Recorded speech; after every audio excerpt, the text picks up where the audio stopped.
दिनांक 29 सप्टेंबर 2024 रोजी मेरी या ठिकाणी निसर्गधारा निसर्गोपचार कार्यशाळेचे आयोजन करण्यात आलेले आहे. या ठिकाणी कार्यशाळेबरोबरच विविध कार्यक्रमांचं देखील आयोजन करण्यात आलेलं आहे. या संदर्भाने अधिक माहिती निसर्गोपचार केंद्र प्रमुख प्रतिभा धस आणि कार्याध्यक्ष रमेश धस यांच्याशी खास संवाद साधण्यात आला. बघूया खास मुलाखत.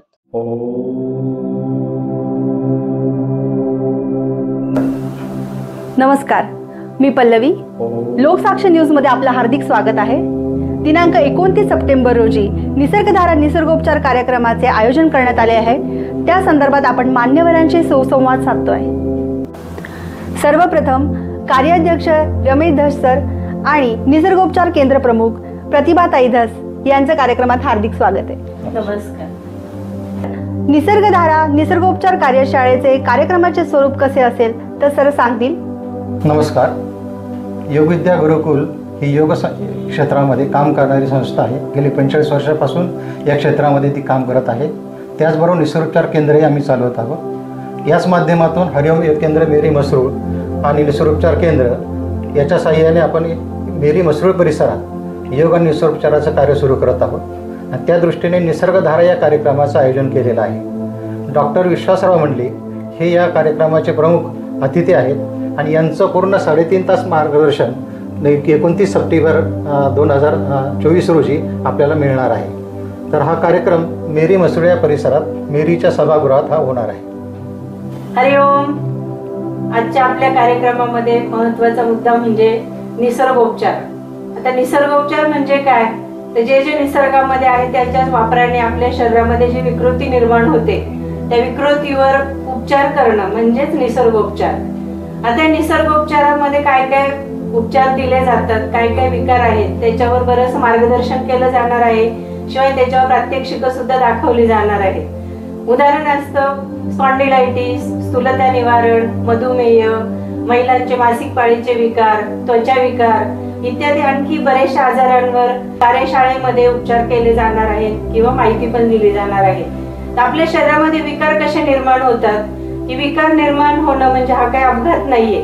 तर हा जाणून बुजून आपण निसर्ग नियमाचं पालन केलं नाही त्यामुळे हे आजार आपल्या शरीरामध्ये निर्माण झालेले आहेत. आता मग याच्यासाठी आपण काय करतो, निसर्ग नियम पालन न केल्यामुळे आजार झाले तर डॉक्टरचा दरवाजा ठोठावतो आणि डॉक्टरची औषधं घ्यायला सुरू करून सुद्धा मनाला प्रसन्नता, शांतता आणि पाहिजे तेवढं बरं वेळ वाटत नाही. मग आपण काय करतो की जास्तीत जास्त औषधं कशी टाळता येतील याचा आपण विचार करतो. आणि मग हा विचार केल्यानंतर खरं तर आपल्याला निसर्गोपचाराची आठवण येते की निसर्गोपचार म्हणजे घरगुती बरेचसे आपल्या घरात साधनं आहेत, बरेचसे औषधी गुणधर्म असणारे पदार्थ आहेत. त्याच्या आधारेच आपण याच्यावर आजारावर मात करू शकतो. उदाहरणार्थ सर्दी झाल्यानंतर काय करावं, तर कोबीची वाफ जर आपण घेतली तर सर्दीसारखे चिकट आजार जे आहेत ते सुद्धा दूर होतात.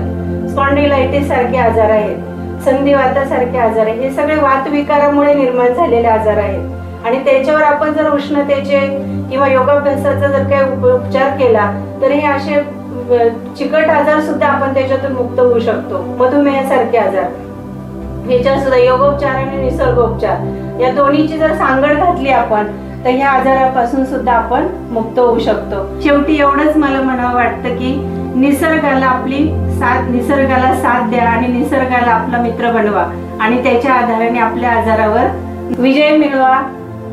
आहार हेच औषध आहे. आपले आरोग्य आपल्या हातात आहे. तुमचे डॉक्टर तुम्हीच व्हा.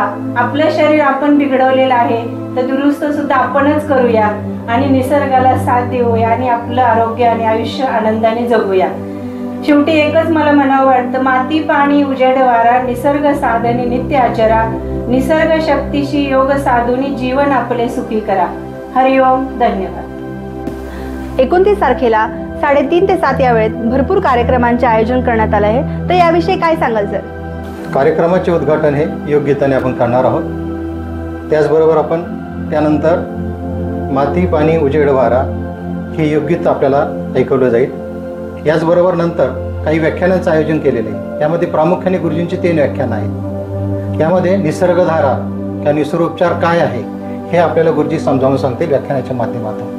त्यानंतर दुसरं जे व्याख्यान राहणार आहे त्याच्यामध्ये आहार तारक की मारक याबद्दलही गुरुजी मार्गदर्शन करणार आहे. म्हणजे जो काही आपण अन्न घेतो खातो, जो काही आहार घेतो तो योग्य की अयोग्य, तो कशा पद्धतीने घेतला तर योग्य आणि कशा पद्धतीने चुकीच्या पद्धतीने घेतला तर अयोग्य, याबाबतचं मार्गदर्शन या व्याख्यानातून मिळणार आहे. त्याचबरोबर शेवटी आपल्याला जे काही बघायचं तर आरोग्यदायी आहार कुठला आहे याबद्दलचंही मार्गदर्शन गुरुजी व्याख्यानातून करणार आहे. यामध्ये आपल्याला काही गीतांची योजना केलेली आहे, काही संगीत ज्याच्यातून माध्यमातून योग नृत्य आपल्याला ते सादरीकरणसुद्धा करणार आहेत आणि एकूणच असा कार्यक्रम हा सर्व परिपूर्ण असा राहणार आहे, ज्यातून आपल्याला निसर्गाच्या माध्यमातून आपलं आरोग्य कशा पद्धतीने आपण चांगल्या पद्धतीने ठेवू शकू आणि कुठल्या गोष्टी टाळायच्या आहेत याबद्दलचं मार्गदर्शन केलं जाणार आहे. कार्यक्रमाचा शेवट हा आपल्याला प्रश्नोत्तराने करणार आहे.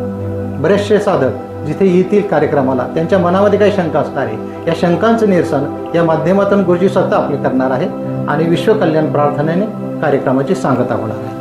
कार्यक्रम खूप छान आहे. ताई, तुम्ही नागरिकांसाठी काय आवाहन कराल? हरिओम. 29 सप्टेंबरचा हा जो कार्यक्रम आहे त्यासाठी मी मनापासून सगळ्यांना आवाहन करते, सगळ्या नागरिकांनी या सुवर्ण संधीचा लाभ घ्यावा. अतिशय सुंदर प्रकारे आपल्याला याच्यामध्ये शिकायला मिळणारे, पाहायला मिळणारे प्रत्यक्ष हे शेवटी आपलं आरोग्य आपणच सांभाळायचे. ही धर्म अर्थ काम आणि मोक्ष, शरीर माध्यम खलु धर्म साधने, आपल्या शरीराच्या माध्यमातून सगळे आपल्याला पुरुषार्थ साध्य करायचे असतात. तर हे जर करायचे असतील तर निसर्गोपचाराचा नक्की कार्यशाळा अटेंड करा आणि सगळे उपस्थित राहा आणि याचा आनंद लुटा आणि आपलं शरीर जीवन आपलं निरोगी करा. हरिओम. निसर्गधारा कार्यक्रमासाठी डॉक्टर विश्वासराव मंडली हे स्वतः मार्गदर्शन करणार आहेत, ज्यांना त्यांच्या 45 वर्षाच्या योग कार्याबद्दल माननीय पंतप्रधान यांनी जागतिक योग दिनी पुरस्कार देऊन गौरवण्यात आलेले आहे.